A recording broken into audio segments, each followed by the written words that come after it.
Bel Buckley stifled a sigh as a car pulled up at the Bowsers, just when I was getting to the exciting part. She hated when her work life got in the way of her reading life.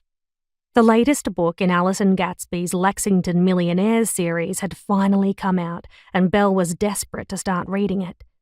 She'd promised herself she'd wait until she got home from work so she could settle into bed with a glass of wine and devour, uninterrupted, the whole book in one sitting, only the temptation was too strong.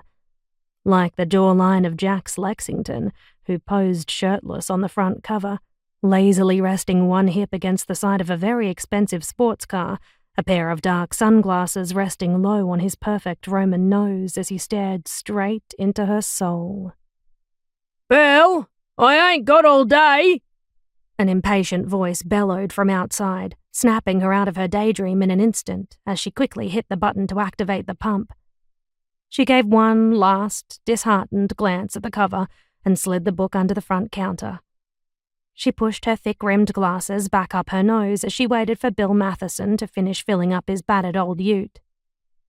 Belle watched his faithful old kelpie, Meg, drop her head over the side of the ute, while Bill meandered across to the fridge and selected his usual 6-pack of beer, then a packet of cashews, a Take 5 magazine and a bag of dog treats, before heading to the counter, where Belle was already ripping off his $5 worth of scratchies. "Any sign of that rain they said was coming?" Belle asked after informing him of the total. She listened to his usual rant about bloody government taxes and greedy politicians in bed with fuel companies for the billionth time. It was the same thing, like a record playing on repeat, every single Tuesday. "Nope, won't rain till the 26th. "I hope not. There'll be a lot of unhappy people around here if it does." Surely even Mother Nature wouldn't dare risk the wrath of Larkin Buckley, Bridezilla incarnate. Bill shrugged one skinny shoulder beneath his dusty flannelette shirt. She was pretty sure it was his only shirt, as he wore it into town every week. It had a small rip underneath the front pocket. "Rain don't care who it upsets." "See you next week, Bill," she called out after him. "Maybe, unless I'm dead." She should be used to his usual farewell, but it still made her wince every time he said it. She had no idea how old he was, but one day he wouldn't be in on a Tuesday, and she wasn't sure she was going to be ready to cope with that day. As grumpy as he was, she'd grown fond of him. Underneath that gruff exterior was a kind man.